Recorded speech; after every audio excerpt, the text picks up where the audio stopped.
অনেক ভিড় হয়েছে এবারে, অন্যবার এবারে এত হবে আন্দাজ করেই এইখানে ব্যবস্থা হয়েছে। মায়ের জিনিস তো সবাই নিতে চাইবে, সব মেয়েদের এগোচ্ছে, ওই লাইনটাই এগোচ্ছে। হ্যাঁ, সবাইকে দেওয়া উচিত। 8 থেকে 10,000 লোক তো হবেই। দিনটা শুরু হয়েছে রুটির দোকানের মতো এক গাদা রুটি দিয়ে, কারণ মিস্টার বিশ্বাস আজকে অফিস যাবেন, টিফিন রেডি নেই, আর উঠতেও সকলের দেরি হয়ে গেছে, যত ঠান্ডা পড়ছে দেরি হয়ে যাচ্ছে। আর সৌম্যর আজকে হচ্ছে পরীক্ষা, কেমিস্ট্রি পরীক্ষা, তো ওকেও একটু রুটি খাইয়ে পাঠাবো। তো চলো আজকের দিনটা এখান থেকেই শুরু করলাম, চটপট রুটিগুলো সেঁকে নিই।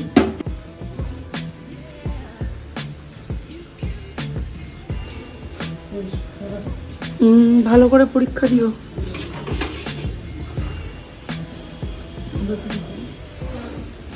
রাস্তাতেও জ্যাম, এত বড় গাড়ি ঢুকিয়েছে।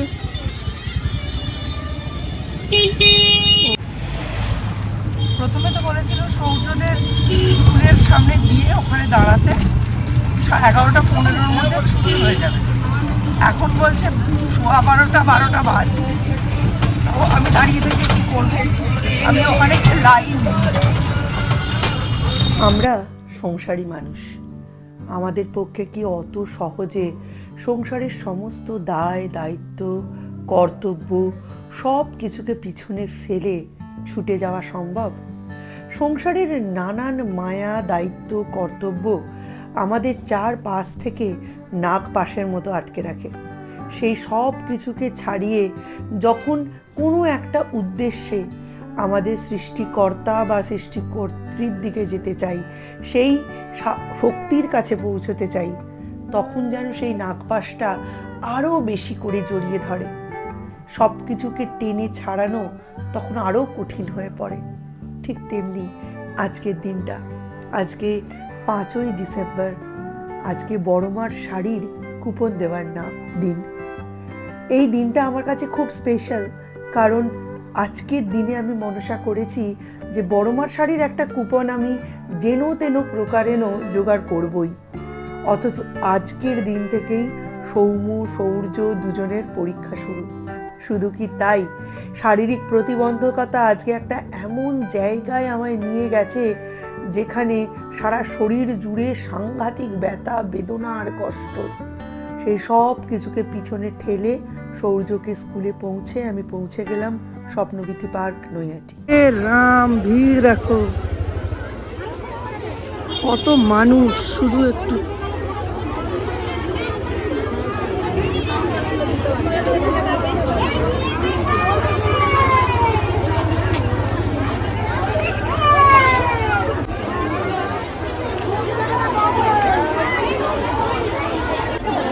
বাপরে,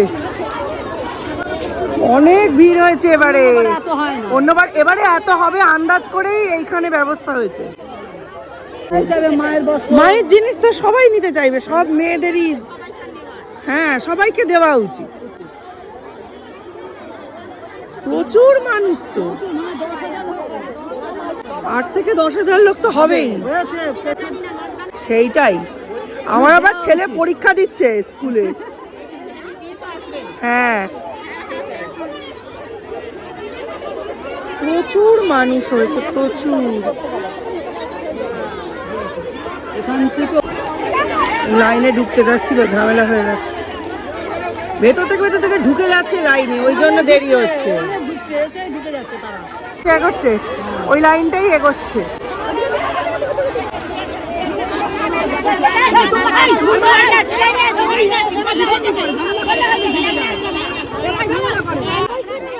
আরে আপনাদের আগে পরে কে ছিল দেখুন, তারপরেই তো বুঝতে পারবেন।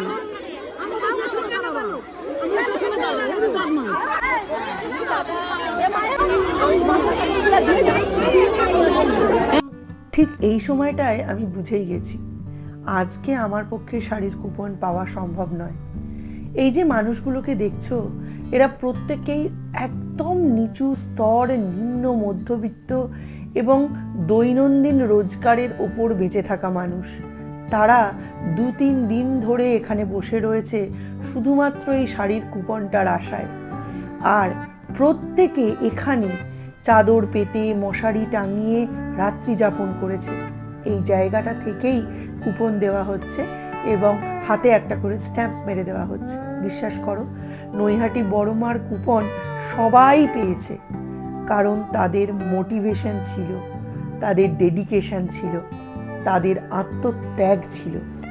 আমার মতো যারা খুব অল্প সময় হাতে নিয়ে এসেছে বড় মার শাড়ির কুপন জোগাড় করতে, তাদের থেকে এদের বেশি পাওয়া দরকার ছিল। একদিকে সৌর্যের পরীক্ষা শেষ হয়ে যাওয়ার তারা, অন্যদিকে শরীরের কষ্ট, আর একদিকে সৌম্য বাড়ি এসে 1:30-2টোয় কি খাবে। এত সাংসারিক পিছুটান নিয়ে আর যাই হোক, বড় মার শাড়ির কুপন পাওয়া সম্ভব নয়। দেখছো কত হাজারে হাজারে মানুষ, কোথা থেকে না মানুষ এসেছে, অনেক দূর দূর থেকে মানুষ এসেছে। যারা আউট স্টেশন তারা তো 2 দিন আগে থেকে এসে বসে রয়েছে। আমার দ্বারা সম্ভব না, মানে কোথা কোথা থেকে না লোক এসেছে শুনছি তো। রিষড়া, চন্দননগর, সোদপুর, খড়দা, মানে মোবাইলে যেহেতু প্রচারটা হয়ে গেছে যে 5 তারিখে দেওয়া হবে, এনারা সব 3 তারিখ 4 তারিখ থেকে এসে এখানে মশারি টশারি খাটিয়ে চাদর ফাদর নিয়ে এখানেই এই কদিন কাটিয়েছেন। এনাদের তো আগে পেতেই হবে। ঠিক আছে, আর আমার এমনিও আজকে সকাল থেকে শরীরটা ঠিক নেই, সেই ব্যথা, কিন্তু দুধ চা খাইনি, এমনিই ব্যথা হচ্ছে। দেখা যাক, চলো ভেতর দিয়ে গেছি, টোটো ধরবো, সৌর্যের ছুটি হয়ে যাবে, নইলে 12টায় ছুটি। মায়ের কাছে ব্যর্থ মনোরথ হয়ে আমি চলে আসলাম বাবার কাছে। মায়ের নামে বাবার কাছে অভিযোগ করব। মা আমাকে শাড়ি দেয়নি, কেন দেবে না? খুব অভিমান হয়েছে, তাই বাবার কাছে এসেছি মায়ের নামে অভিযোগ করে বাবা মায়ের ঝগড়া বাঁধাতে। বড়মাময় এই নৈহাটিতে 300 বছরের স্বয়ংভূ বাবা বুড়ো শিবকে হয়তো সবাই ভুলেই গেছে, অথচ বড়মা নিজেই আসেন এই মন্দিরে সবার প্রথম সেবা দিতে। আমার ঠাকুমা গল্প করতেন যে বাবা বুড়ো শিবের মন্দিরে সকালবেলায় লাল পাড় সাদা শাড়ি পরে একটি বাচ্চা মেয়ে 8-10 বছর বয়স হবে এসে সবার প্রথম জল দিয়ে ধুয়ে ধূপ জ্বালিয়ে মালা দিয়ে সেবা দিয়ে যায়। তাকে কেউ কোনোদিন দেখেনি, তিনিই বড় মা। নচিকেতার সেই একটা বৃদ্ধাশ্রম গান ছিল না, যাতে লাইন ছিল 10টি বছর বাঁচতে চাই এখন আমার স্বাদ। আমার অবস্থা এখন ঠিক সেই রকম। আমার কর্মময় এই জীবনে খাতায় আরও 10টা বছর কর্মময় অধ্যায় আমি অ্যাড করতে চাই, খুব প্রয়োজন। কারণ এই 10টা বছরে আমি সৌর্যের মেরুদণ্ডটাকে শক্ত করে বানিয়ে দিতে চাই। আর আমার কিচ্ছু চাওয়ার নেই, না চাইতেই ভগবান আমায় অনেক দিয়েছে, সেটাই নন্দী ভগবানের কানে কানে বললাম। আর তারপর ভগবানের প্রসাদী ফুল, ধুতরা এইসব নিয়ে বাড়ির উদ্দেশ্যে রওনা দিলাম। বাড়ির উদ্দেশ্যে ঠিক নয়, সৌর্যের স্কুলে যাব আগে, তারপর বাড়ি। যাওয়ার পথে বাবাকে জানান দিয়ে গেলাম। এর খুব কাছেই আমার বাপের বাড়ি। বাবা নেই, মা নেই, শূন্য বাড়ি। এই বাড়িতে আসার কথা এখন আর আমি ভাবতেও পারি না। তবে হ্যাঁ, আত্মীয় পরিজন অনেকেই আছে, তবে বাবা মা না থাকলে কি আর বাপের বাড়ি হয়? হয় না, সেটা তোমরা সকলেই জানো। চলো, এখন আর মনে কোনো আক্ষেপ নেই। মায়ের শাড়ি পাইনি তো কি হয়েছে, বাবার সঙ্গে দেখা তো হয়েছে। আজকে বড় মার শাড়ির কুপন দিচ্ছে, হ্যাঁ, প্রায় 25,000 লোক হয়েছে। লোকজন তো সকাল 4টে থেকে, ভোর 4টে থেকে লাইন দিয়েছে। আর বাইরে থেকে যারা এসছে তারা সব কালকে এসেছে, কালকে থেকে মশারি টাঙিয়ে শুয়ে রয়েছে। 20-25,000 লোক তো হবেই। 2 দিকে লাইন, অরবিন্দ রোডের ওদিকে লাইন, আবার এইদিকে নদিয়া জুট মিলের ওখানে অব্দি লাইন।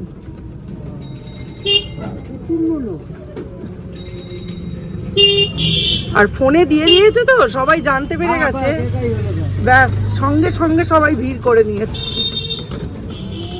জাস্ট ছুটি হয়েছে, সব নিয়ে নিয়ে বেরোচ্ছে।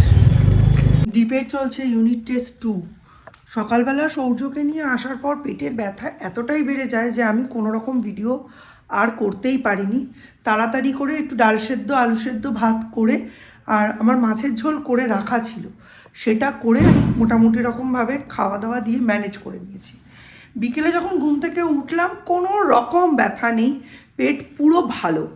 এরপর দেখছি আস্তে আস্তে আস্তে আস্তে পেটের ভেতরে গ্যাস তৈরি হচ্ছে। এটা যে কী থেকে হচ্ছে মানে আমি ঠিক বুঝে উঠতে পারছি না। তোমাদেরও রোজ রোজ শুনতে ভালো লাগবে না, আমারও রোজ রোজ বলতে ভালো লাগে না, অথচ এই একটা সপ্তাহ ভালো থাকাটা খুব জরুরি। কারণ দীপের এই একটা সপ্তাহ প্রতিদিন পরীক্ষা, পরপর দিন। যেমন আজকে কেমিস্ট্রি হয়েছে, কালকে ইংলিশ, তারপর বায়োলজি, এরকম প্রত্যেক দিন পরীক্ষা। এখন আমি যদি, সৌর্যের নেই, সৌর্য ফ্রি হয়ে গেল, আমি যদি এরকম অসুস্থ হয়ে পড়ে থাকি, ওরও একটা মেন্টাল প্রবলেম যে মা এরকম রয়েছে, মা কি করতে পারবে, খেতে দিতে পারবে না পারবে।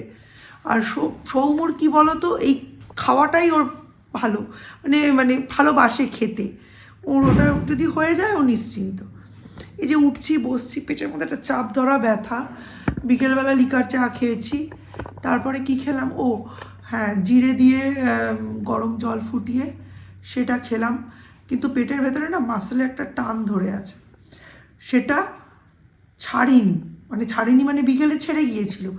এই 6টা থেকে আবার 6টা সাড়ে 6টা থেকে আবার শুরু হলো। তাড়াতাড়ি করে রান্নাটা করে নিই, একটু কি করব তাই ভাবছি। মানে সবজিও সেরকম বিশেষ কিছু নেই, আবার যেগুলো আছে সেগুলো গ্যাসের রুগীদের খাওয়া অসুবিধা। দেখছি কি করা যায়। মাছের ঝোলটা আলু বেগুন দিয়েই করবো ভাবছি, আলু ফুলকপি ভেজে নিই আর ডাল করে নিই। দীপ তাই করব, আলু ফুলকপি ভাজা, ডাল আর মাছের ঝোল করব।